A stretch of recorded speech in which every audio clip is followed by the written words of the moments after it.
Hi, I'm Dently, and this is my wife, Jan. Hi. We got to know Don Tolman, about 30 years ago. Yeah. And our girls were really, really sick when they were babies. And we didn't know what was wrong, but they had constant diarrhea. They were throwing up. And to top it all off, they had constant infection in their lungs. And so they had the pneumonia, bronchitis all the time. And so, you know, what we did is we took them to the doctor. That's what you do when you have sick kids, right? And so they get sick, we take them to the doctor, they get better again, and about a month later, they'd be sick again.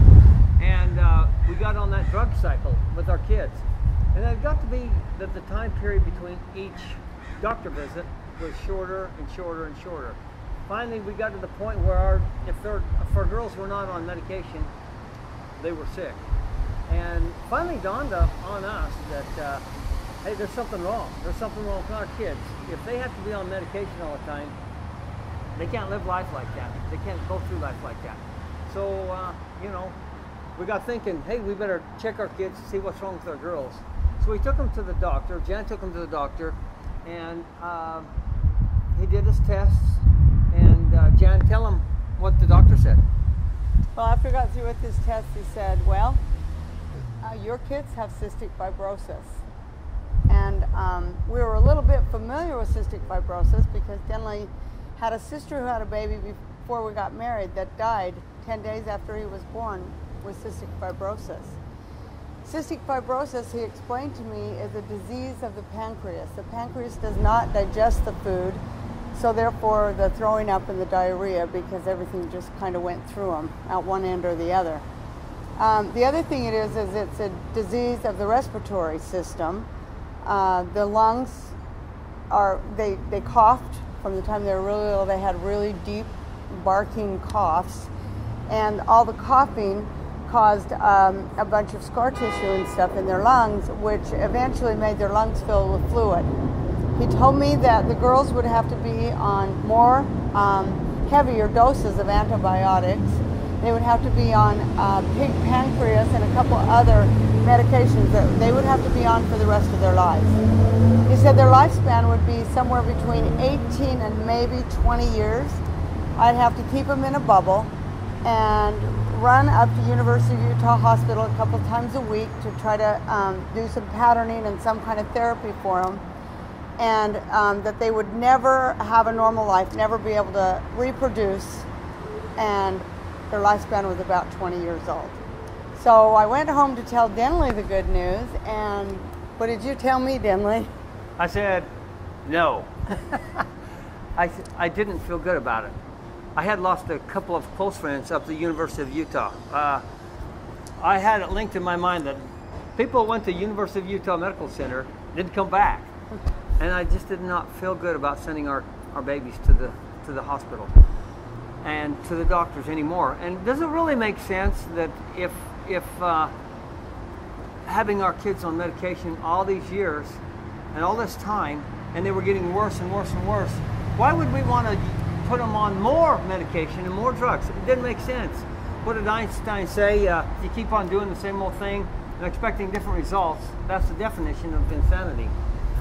It didn't make any sense. So we found out some things that changed our lives. And just after this time period, Dawn came into our lives a few years later, because we got on to knowing that what we put in our mouth had something to do with how we feel, and it would change our babies' lives. So Don, when we became acquainted with him, he was kind of a mystical guy that he was saying things I had never heard before. He was saying things like that the foods that we eat has something to do with how we think. The foods that we eat was to cleanse and purify the temple. Don taught us some things about ancient wisdom. To me, it was profound. And he taught me about diet, Daniel, and the gifts that came to Daniel because he lived a pure diet and he purified his temple. Don taught us about fasting. I used to, if I go without a meal for, you know, after a meal of hunger, I'd be shaking like a leaf. Don told me and showed me how to fast and cleanse my system, and no longer, I haven't had that, that's 30 years ago. I'm no longer weak and shaky. I can go hours, days without food and be calm and steady. Don kind of opened up a whole new world, and we haven't been the same ever since we met Don, and I really appreciate Don, and I appreciate the things that he stood for in our lives. And so over the years, we just, you know, met people like Don, learned things, and just built precept upon precept, and strengthen our lives and our health. And our girls now, it's 2011, our girls will, this is April of 2011, next month, they turn 34 years old. They're healthy. They each have 6 children, and they live happy, healthy lives. So, you know, it was a journey. And it was really hard in the 1970s to find raw, organic, there wasn't organic produce really, unless, you know, my dad grew it himself. And not only the organic foods, but, you know, the raw foods, it was really hard to do what we did. But nowadays, it's become so much better and so much easier. People like Don with his pulse and things like that are amazing. Don let us try that pulse, and our kids loved that when he very first came out with that. And those kinds of things build stamina, strength, and health. you know, something I'll never forget, Don taught me, and you know, when I say me, I mean our family. He said that when we put foods in our bodies that are alive and living, that are full of light, that light goes into this temple, into our bodies, and fills our bodies with light. And it changes our understanding because we've become closer to the source of light. And I'll never forget that. I would say that every day when I eat foods filled with light, I think of Don. And I'm grateful for the things I've learned. Thanks.